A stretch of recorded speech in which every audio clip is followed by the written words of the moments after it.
Un petit rêve quotidien? Le tailleur. À force de m'entendre dire que je suis incapable de m'habiller convenablement, j'ai songé que les conseils d'un pro seraient peut-être la meilleure des solutions. Afin de paraître élégant, un idéal absurde, moi qui n'ai jamais porté autre chose qu'un jeans et un t-shirt. Il m'arrivait de me prendre pour James Dean, et j'avoue que cela m'arrive encore. Ma fureur de vivre n'est pas morte, croyez-moi. Ma copine, ma meilleure amie, m'a conseillé le tailleur de son père, établi pas bien loin de chez moi. Je suis passé bien souvent devant sa vitrine en négligeant du regard les vêtements exposés, les jugeant trop classiques. Comme si l'on me forçait à renoncer à mon projet vestimentaire. Je suis passé devant la boutique sans m'en rendre compte, et ce n'est qu'arrivé en haut de l'avenue que je me suis rendu compte, probablement ayant les idées ailleurs. L'avenue est en pente, et je ne sais trop pourquoi je me mets à courir pour la redescendre, n'étant pourtant pas attendu. Le maître tailleur est grand, mince, un crâne légèrement dégarni, où subsistent quelques cheveux blonds. Je pense que je suis en présence du vieux garçon par excellence. Comment ce gaillard pourra me vêtir et me donner l'allure attendue par mes amis? Je sais bien qu'il n'est pas question d'une plaisanterie de leur part et que je dois réussir ma transformation. Je songe au plus séduisant d'entre eux, mon cher Jean-Claude, que je ne veux en aucun prix décevoir. Je dois être au top pour lui. Le tailleur demande ce que je désire, et comme prévu, je lui laisse carte blanche, en cachant bien mes doutes sur sa possibilité de réussir mon relooking.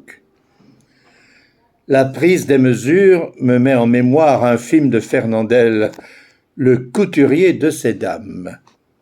Mais je ne suis pas une de ces belles dames du film, et ma virilité veut s'exprimer devant cet artisan légèrement efféminé.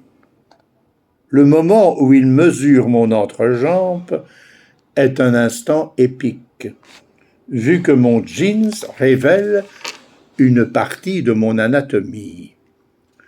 Le nez du tailleur a frôlé ma braguette, ce qui me fait sourire. Le sourire réciproque de l'homme me met en confiance. Je sais dès lors qu'il est gai. Je ne vais toutefois pas séduire cet ancêtre qui, j'imagine, en serait trop heureux. Une garde-robe entièrement sur mesure, quel luxe! Pourtant notre homme tente de me vendre quelques frocs de confection et me présente des falzars pas trop tristes. Un petit essayage s'impose dans une cabine située au fond du magasin.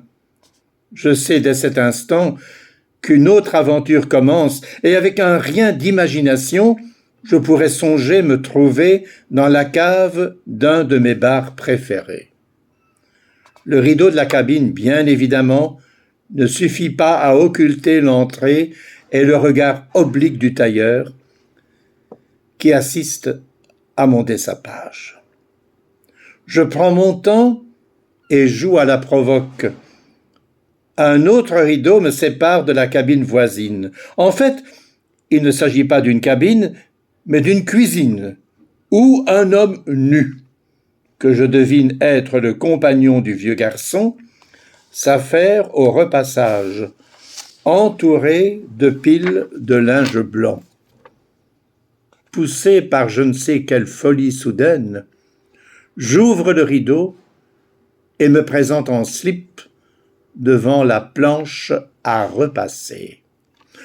Ben voilà encore un rêve curieux. Ben oui, c'est l'absurdité des rêves comme on peut en faire. Ce rêve, vous le trouverez dans mon livre Les rêves éveillés, disponible sur le site lulu.com en version papier, en version digitale. En recherchant sur Amazon, vous le trouverez probablement aussi.